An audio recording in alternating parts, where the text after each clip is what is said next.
लोकसभा चुनाव 2024 को लेकर सभी राजनीतिक दल चुनाव प्रचार में जुटे हुए हैं मित्रों। वोटिंग खत्म होते ही हर किसी को रिजल्ट का इंतजार रहेगा, जो कि 4 जून 2024 को आने वाला है। पिछले साल 30 मई 2019 को शपथ ग्रहण कर नरेंद्र मोदी लगातार दूसरी बार प्रधानमंत्री बने और उनके समर्थक यह कयास लगा रहे हैं कि लोकसभा चुनाव 2024 में फिर मोदी सरकार अपना परचम लहराएगी। हालांकि राजनीतिक पार्टियां अपनी अपनी जीत के कयास लगा रही है मित्रों।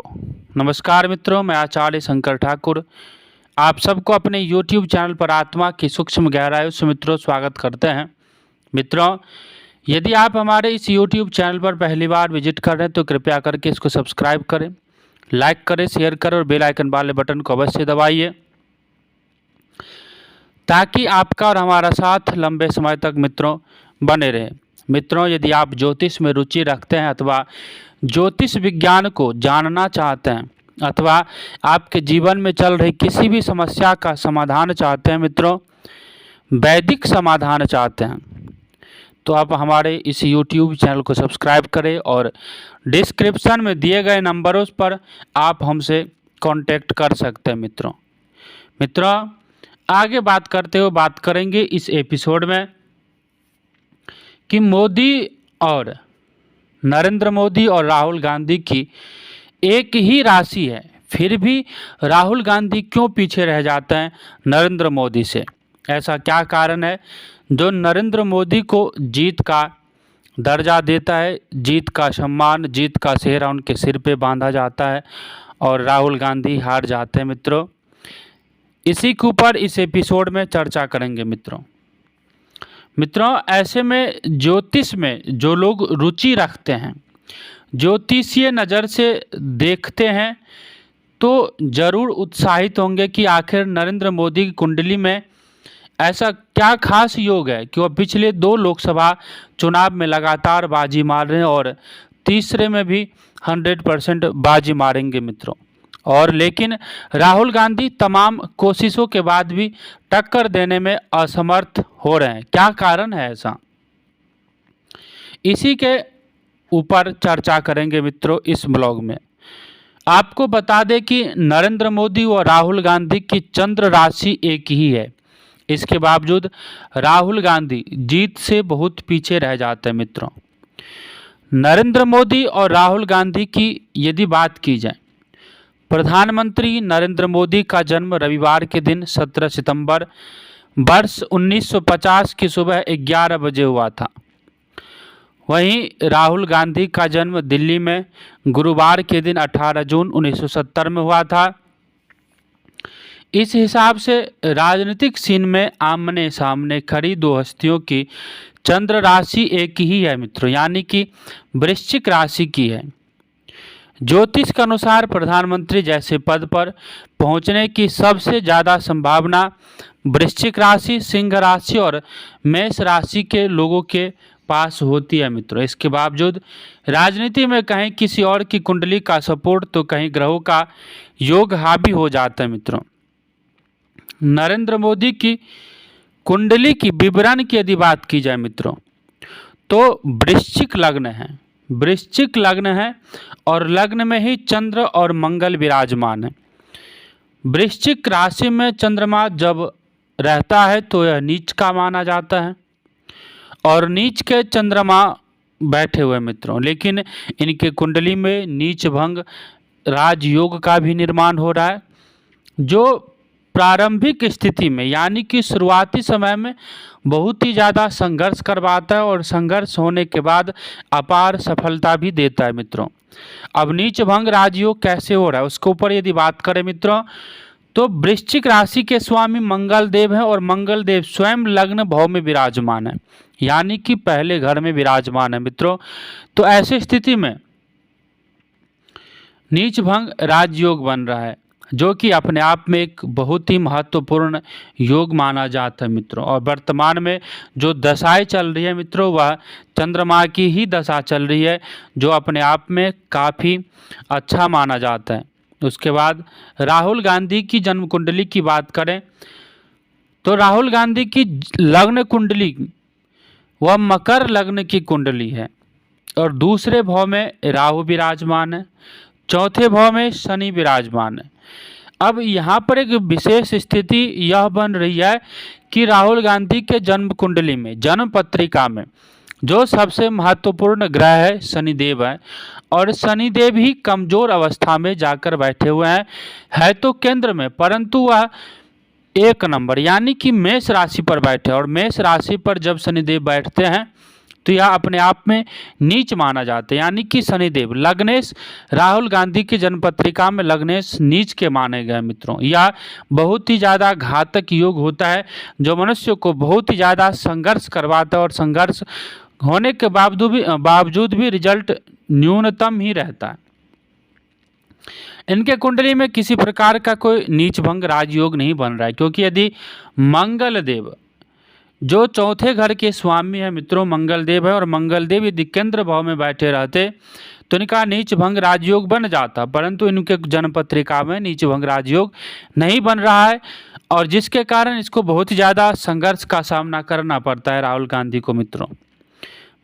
उसके बाद यदि बात करें तो इनको सप्तम स्थान में शुक्र विराजमान है और छठे घर में यानी कि शत्रु वाले घर मित्रों सूर्य और मंगल विराजमान है। 10वें घर में गुरु विराजमान है, तुला राशि पर गुरु विराजमान है। 10वें घर में शनि और गुरु की आपस में एक दूसरे पर दृष्टि है। शनि पर गुरु की दृष्टि होने से लग्नेश में थोड़ी सी शुभता देखने को मिल रही है, लेकिन शनि की भी दृष्टि गुरु पर है तो इसलिए यह दोनों न्यूट्रल माना जाएगा। चंद्रमा 11वें स्थान में बैठा है, आय वाले स्थान में बैठा है और नीच का होकर बैठा है, वृश्चिक राशि में बैठा है, तो इनके कुंडली में उतना बढ़िया योग नहीं फलित हो रहा है मित्रों। फिर भी आगे देखते हैं कि क्या हो सकता है।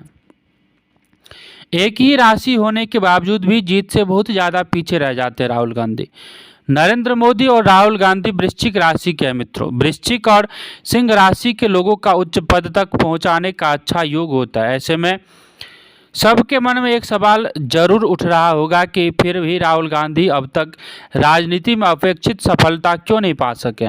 यह सवाल मन में उठना लाजमी भी है मित्रों। आपको बता दें कि राहुल गांधी की कुंडली में शनि बहुत ही ज़्यादा कमज़ोर स्थिति में विराजमान है, क्योंकि यह अपनी नीच राशि में है मित्रों। शनि लग्नेश होकर नीच का है और लग्नेश की स्थिति मजबूत होना बहुत जरूरी होता है मित्रों। ज्योतिष के अनुसार शनिदेव के नीच ग्रह में होने का मतलब यह है कि आपकी तरफ पीठ करके बैठे हैं मित्रों। इसका कारण हमारे नियमित कार्यों में अपेक्षित सफलता नहीं मिल पाती है।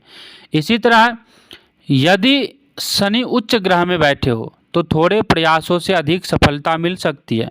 इसके अलावा राहुल गांधी की कुंडली में शत्रुहंता योग भी बनता है। बता दें कि सूर्य और मंगल की युति से शत्रुहंता योग बन रहा है।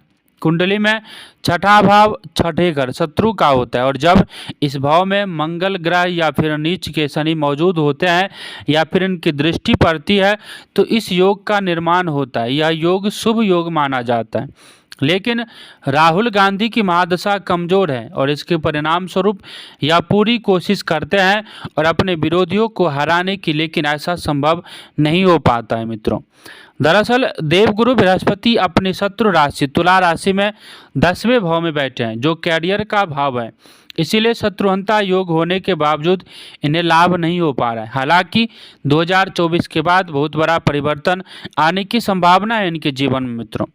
अब बात नरेंद्र मोदी की कुंडली की करते हैं तो बता दें कि नरेंद्र मोदी की कुंडली में नीच भंग राजयोग बन रहा है। नीच भंग राजयोग का अर्थ है कि मुश्किल के बाद जीवन में अपार सफलता प्राप्त होना मित्रों, जो नरेंद्र मोदी के जीवन में स्पष्ट नज़र भी आता है।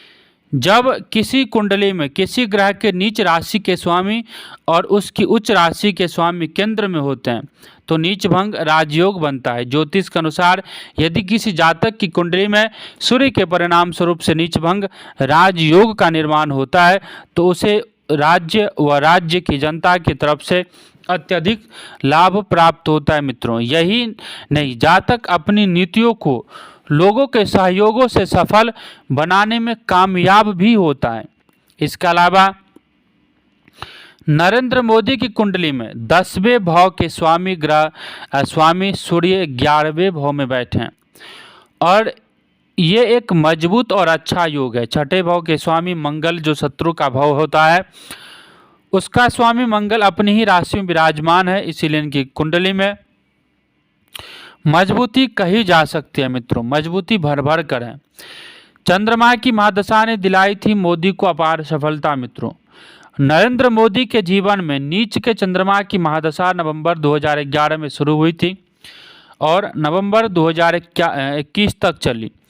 इस चंद्रमा की दशा के परिणाम स्वरूप मोदी ने 2019 लोकसभा चुनाव में अपने संघर्षों और मेहनत के बलबूते प्रधानमंत्री पद के दावेदार बने और बड़ी जीत भी हासिल की। इसके साथ ही इसी महादशा अवधि में उनकी गिनती दुनिया के कुछ सबसे शक्तिशाली नेताओं में होने लगी।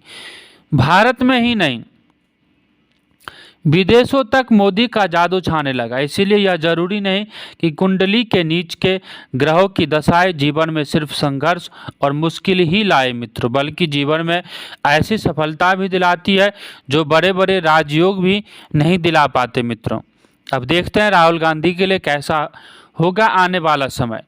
ज्योतिष के अनुसार राहुल गांधी की कुंडली के हिसाब से यदि भविष्य की चर्चा करें तो भविष्य में राहुल गांधी के प्रधानमंत्री बनने की उम्मीद बहुत कम नजर आ रही है, चूँकि उनको राजनीति विरासत में मिली है और राजनीति के अलावा उनके पास कोई और विकल्प नहीं है।